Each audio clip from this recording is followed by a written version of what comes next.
درود شریف کا پڑھنا، سمجھنا، سیکھنا بہت بڑی مرتبت ہے، اور یہ وہ واحد فعل ہے، یہ وہ واحد عمل ہے جس کے لیے اللہ نے کبھی کوئی بائنڈنگ طے نہیں کی۔ یہ نہیں کہا کہ صبح کو پڑھو، یہ نہیں کہا کہ دوپہر کو پڑھو، یہ نہیں کہا کہ شام کو پڑھو، یہ نہیں کہا کہ رات کو پڑھو، یہ نہیں فرمایا کہ اونچی آواز میں پڑھو، یہ نہیں فرمایا کہ نیچی آواز میں پڑھو۔ اللہ نے مختصر ترین بات کی کہ میں اور میرے فرشتے محمد صلی اللہ علیہ وسلم پہ درود بھیجتے ہیں، اے ایمان والو تم بھی درود و سلام بھیجو۔ کوئی بائنڈنگ نہیں، دن رات پڑھو، زیادہ پڑھو، تھوڑا پڑھو، گن کے پڑھو، بغیر گنتی کے پڑھو۔ اس سے آپ کو، کیونکہ رسول اللہ صلی اللہ علیہ وسلم تک آپ کے والدین کے ناموں کے ساتھ آپ کا درود پہنچایا گیا ہے، اور میرا ایمان تو یہ ہے کہ کچھ ایسے لمحے بھی ہیں جس میں آقا خود آپ کا درود سنتے ہیں۔ تو آپ کو کتنی مرتبت اور کتنا قرب نصیب ہوتا ہے اللہ کا اور اس کے حبیب کا، جس کی انتہا نہیں۔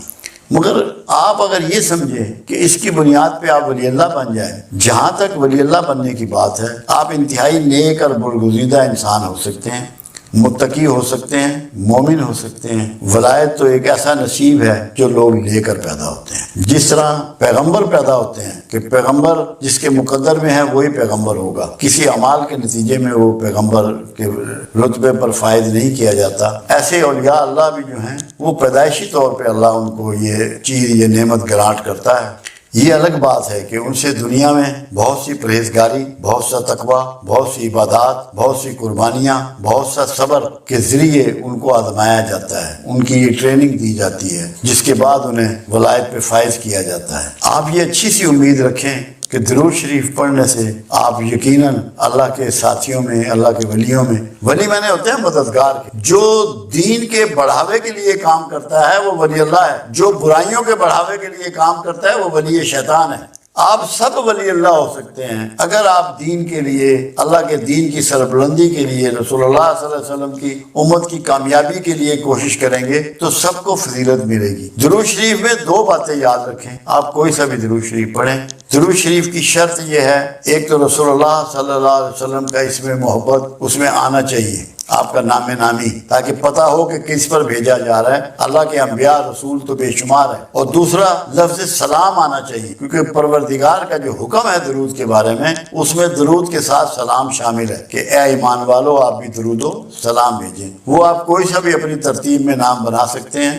رسول اللہ کے لیے رحمت اور برکت اور سلامتی مانگنی ہے، اور اللہ سے یہ آرزو کرنی ہے۔ آپ کروڑوں کی تعداد میں اس میں سلام بھیج سکتے ہیں، جو مرضی، جتنا کریں گے اتنا کم ہے۔ یہ تو ایسی مٹھاس ہے کہ جو بڑھتی ہی چلی جاتی ہے، اس کی جو ہے پیاس بھی بڑھتی چلی جاتی ہے۔ تو اللہ کرے کہ لوگوں کو رسول اللہ درود شریف کے بارے میں ایک بات سمجھ لیں، درود شریف آپ کا تب مکمل ہوگا کہ رحمت للعالمین کی رحمت میں سے آپ حصہ پائیں، اور اللہ کے رسول کو یا مخلوق کو کوئی زحمت نہ دیں۔ زحمت دینے والا کا درود شریف مکمل نہیں ہے۔ مکمل تبھی ہے کہ جب رسول اللہ کی سنت رحمت کو اپنائیں اور رسول اللہ پہ درود شریف بھیجیں۔ اللہ آپ کو بہت نوازے گا، بڑے کرم فرمائے گا، آپ قرب الہی آپ کو نصیب ہو جائے گا۔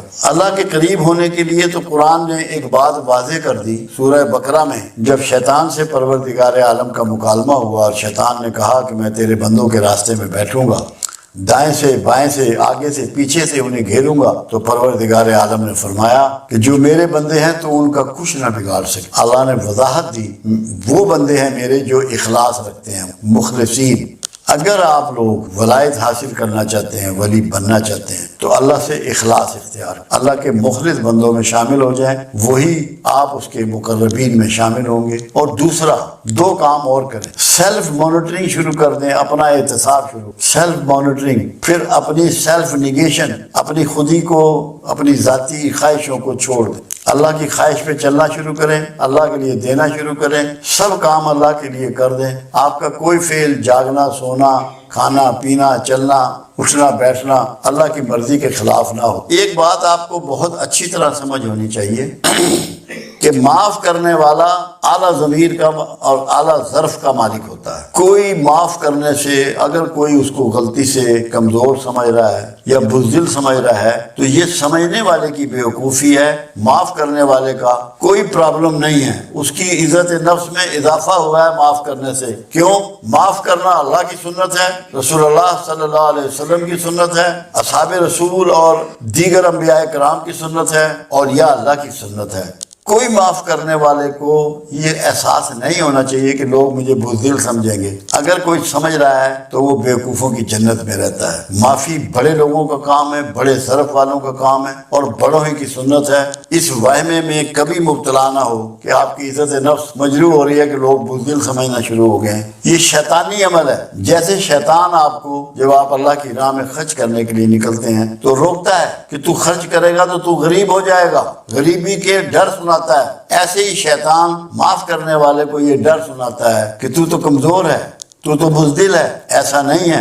سب سے دلیری دنیا میں جو ہے وہ معاف کر، سب سے دلیر وہ ہے، باہمت وہ ہے جو معافی دیتا ہے، اور نصیب والے ہیں وہ لوگ جو معاف کرتے۔ اللہ کے ہاں جتنی معاف کرنے والے کی قدر و منزلت ہے دنیا میں کسی کی نہیں ہے۔ خود رسول اللہ صلی اللہ علیہ وسلم کا ایک فرمان مبارک ہے کہ جو میری مسجد میں آ کے نماز پڑھے گا میرے وصال کے بعد، میرے پردہ کر جانے کے بعد، اس کی شفاعت مجھ پر واجب آ گئی، اور جو میرے گھر یعنی کہ جہاں آپ آج موجود ہیں اور میرے ممبر کے درمیان میں نماز پڑھے گا اس کو میں داخل جنت کروں گا، اور جو شخص میری امت میں سے اس کے ساتھ زیادتی کی گئی ہو، اس کا حق تلفی کی گئی ہو، اور وہ حق تلفی کرنے والوں کو، زیادتی کرنے والوں کو معاف کر کے فساد نہیں پھیلائے گا، فساد کو روکنے کا سبب بنے گا، اسے میں بازو سے پکڑ کے جنت میں لے جاؤں۔ یہ ہے معاف کرنے والے کا رتبہ جو اللہ کے حبیب صلی اللہ علیہ وسلم نے بیان فرمایا۔ اس خیال میں کبھی کوئی نہ رہے کہ لوگ اسے بزدل سمجھیں گے، یہ شیطانی سوچ ہے۔ اللہ آپ کو اس سے اپنی پناہ میں رکھے اور معاف کرنے کی ہمت اور توفیق آپ کو عطا فرمائے۔ ہم جو لیکچر دیتے ہیں اس میں مرد و زن کی کوئی تخصیص نہیں ہوتی۔ جہاں بھی ہمارے لیکچر ہوتے ہیں بڑے لیول پہ اداروں میں، اپنے لاہور میں ذاتی ارینج کر کے یا مختلف جو لوگ ارینج رکھتے ہیں، عورتیں اور مرد سب مخصوص ہوتے ہیں، اور قرآن حکیم اور رسول اللہ صلی اللہ علیہ وسلم کا تمام پیغام، تمام احادیث، تمام سنتیں مرد و زن دونوں کے لیے ہیں۔ اللہ نے کوئی ایسی تخصیص نہیں کی کہ جو ہدایت دی جا رہی ہے وہ صرف مردوں کے لیے ہے یا صرف عورتوں کے لیے ہے۔ عورتوں کی دوزخ میں تعداد کی وجہ صرف ایک بیان کی گئی، اس کو آپ سمجھ لیں۔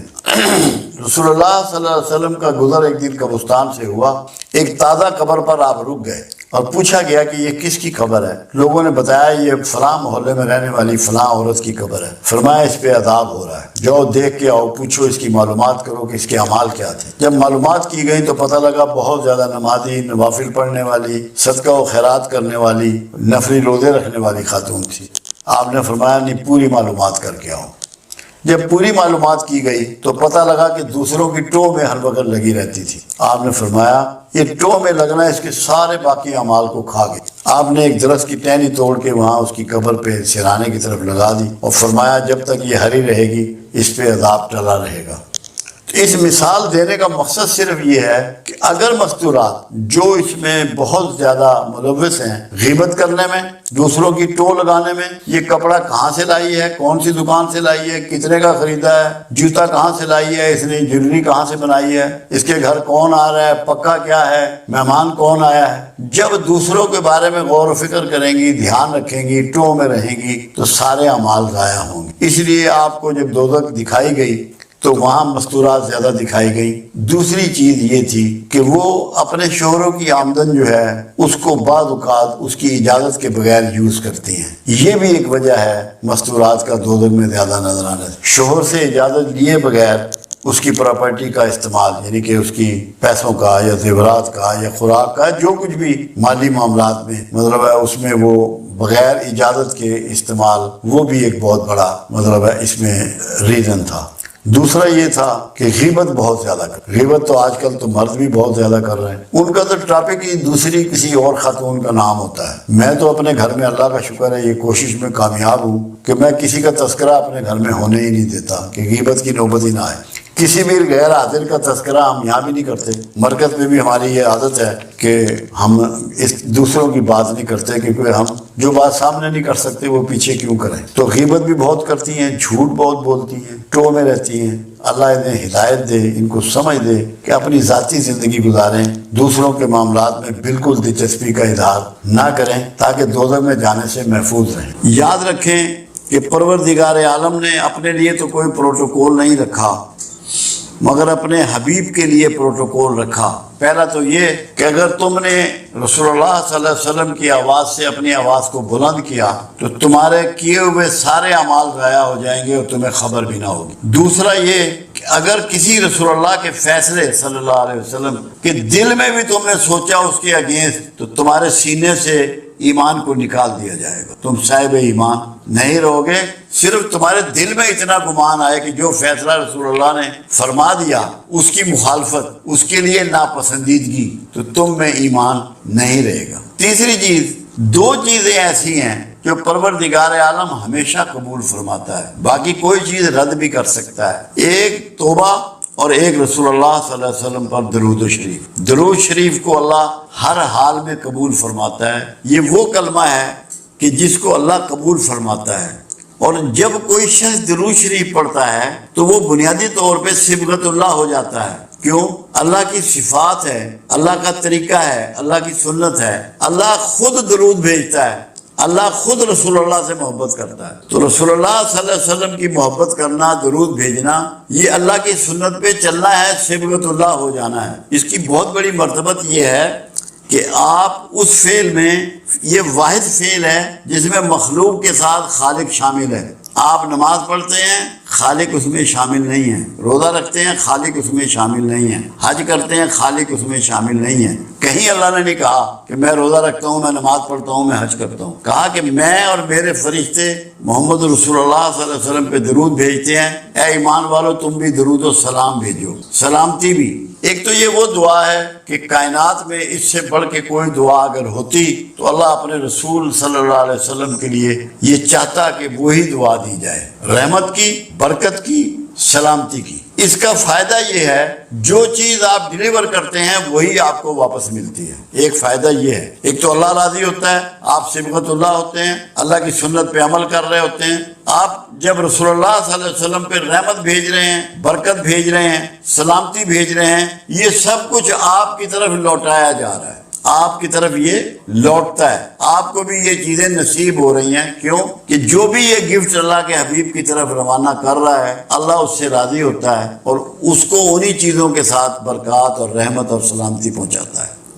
دوسرا، خود اللہ کے رسول صلی اللہ علیہ وسلم کا فرمان مبارک ہے کہ جو میرا درود ہے وہ مجھ تک پہنچایا جاتا ہے لوگوں کو والدین کے ناموں کے ساتھ، کہ فلاں شخص نے، یہ ماں کا نام ہے، یہ باپ کا نام ہے، آپ کو اتنی مرتبہ درود شریف پیش کیا ہے. یہ سب سے بڑی بات ہے کہ آپ کا نام رسول اللہ کے دربار میں رجسٹر ہو جاتا ہے کہ اس شخص نے، اس کی یہ والدہ کا نام ہے، یہ اس کے باپ کا نام ہے، یہ درود شریف مجھے بھیجا ہے. آپ کے دفتر میں وہ ریکارڈ کرتے ہیں فرشتے، وہ پہنچا دیا جاتا ہے. دوسری بات یہ ہے کہ خود آپ کا فرمان یہ بھی ہے کہ شب جمعہ، یعنی کہ جو جمعرات کی رات ہوتی ہے، جس کو شب ہم جمعے کی کہہ رہے ہیں کیونکہ ہمارے یہاں رات پہلے ہوتی ہے، میں خود سنتا ہوں. ایک بات اور ہے، قرآن حکیم میں وعدہ کیا گیا کہ تم جس کسی کو دعا دو تو جو دعا اس نے دی ہو یا ویسی ہی دعا اسے واپس لوٹاؤ یا اس سے بڑھ کے دعا واپس لوٹاؤ. اب یہ قرآن کا قانون جو ہے، یہ قرآن کی صفت جو ہے، یہ قرآن کا آرڈر جو ہے، یہ رسول اللہ صلی اللہ علیہ وسلم کے لیے بھی ہے، سب کے لیے ہے. اس لیے جب کوئی شخص کملی والے پر دعا بھیجتا ہے، درود دعا ہی ہے، اور سلام بھیجتا ہے، تو رسول اللہ صلی اللہ علیہ وسلم بھی اس کے لیے دعائیں فرماتے ہیں، ریٹرن میں اس کو دعا عطا فرماتے ہیں، کیونکہ قرآن کے قانون کے عین مطابق. تو یہ جنت کی بشارت ہے درود بھیجنے والے کے لیے کہ جب تو رسول اللہ کے لیے دعا بھیج رہا ہے تو رسول اللہ صلی اللہ علیہ وسلم اس سے بہتر طریقے سے تجھے دعا لوٹا رہے ہیں. اور جس کا دعا گو رسول اللہ ہو جائیں اس کے لیے کوئی خطرہ نہیں ہے، کوئی دوزخ کا ڈر نہیں ہے، کوئی آگ کا ڈر نہیں ہے. انشاءاللہ اللہ کے ہاں اس کی مغفرت ہے اور اس کی بخشش ہے. تو درود شریف بخشش کی ضمانت ہے. یہ پڑھنے والا، یہ بھیجنے والا، پڑھنے کا لفظ نہیں ہے، بھیجنے کا لفظ ہے. بھیجنے میں یہ ہوتا ہے کہ یہ گفٹ ہوتا ہے، پڑھنا گفٹ نہیں ہے، بھیجنا گفٹ ہے. آپ کو یہ یقین ہونا چاہیے کہ آپ کی چیز جو ہے یہ ہوا کے دوش پر جا رہی ہے اور آقا کو پہنچ رہی ہے. یہ گفٹ آپ کا میرے آقا کے پاس جا رہا ہے. ایک فائدہ اور جو پنجابی کی ایک مثال ہے، رانجھا رانجھا کردینی میں آپ پہ رانجھا ہوئی. جب آپ بار بار سرکار پہ درود بھیجیں گے اور آپ کا تذکرہ کریں گے تو اس سے آپ رسول اللہ صلی اللہ علیہ وسلم کی عکس آپ میں اترے گا. آپ کے اندر وہ عکس اترے گا، وہ صفات اتریں گی، وہ کمال اور خوبیاں آپ کو ملیں گی، وہ حکمت و دانائیاں آپ کو پہنچیں گی، عکس بنیں گے آپ. مگر اس کے لیے آپ کو درود شریف کے ساتھ رحمت کے رویے کو اپنانا ہے. معاشرے کے لیے، مخلوق کے لیے، ہر مخلوق کے لیے رحمت بننا ہے. کسی کے لیے زحمت مت بنے، آپ کے ہاتھ اور زبان سے کسی کو تکلیف نہ پہنچے. تو عکس محمد آپ ہو جائیں گے اگر صحیح معنوں میں دل کی گہرائیوں سے اگر آپ درود شریف پڑھیں گے. درود شریف کی اتنی برکات ہیں. میرا تو ایمان یہ ہے، اور دیکھو کمال کیا کیا گیا. کوئی نماز ایسی نہیں ہے جس میں درود شریف نہیں ہے. یہاں تک کہ جنازے کی نماز میں بھی درود شریف رکھ دیا گیا کہ جس نے کوئی نماز نہیں کبھی پڑھی، ایک دفعہ درود شریف کسی جنازے میں پڑھ لیا تو اللہ کے رسول کی دعاؤں کا مستحق ہو گیا. اس کی عاقبت سنور گئی، اس کی آخرت محفوظ ہو گئی. تو یہ اللہ نے ایک مسلمانوں کے لیے شیلڈ بنائی ہے، پناہ گاہ بنائی ہے. تو درود شریف جو ہے یہ ہماری پناہ گاہ ہے. اس میں داخل ہو جاؤ اور دوزخ کے عذاب سے اپنے آپ کو چھڑا لو اگر آپ درود شریف پڑھیں گے. درود شریف کی اتنی برکات ہیں. میرا تو ایمان یہ ہے، اور دیکھو کمال کیا کیا گیا. کوئی نماز ایسی نہیں ہے جس میں درود شریف نہیں ہے. یہاں تک کہ جنازے کی نماز میں بھی درود شریف رکھ دیا گیا کہ جس نے کوئی نماز نہیں کبھی پڑھی، ایک دفعہ درود شریف کسی جنازے میں پڑھ لیا تو اللہ کے رسول کی دعاؤں کا مستحق ہو گیا. اس کی عاقبت سنور گئی، اس کی آخرت محفوظ ہو گئی. تو یہ اللہ نے ایک مسلمانوں کے لیے شیلڈ بنائی ہے، پناہ گاہ بنائی ہے. تو درود شریف جو ہے یہ ہماری پناہ گاہ ہے. اس میں داخل ہو جاؤ اور دوزخ کے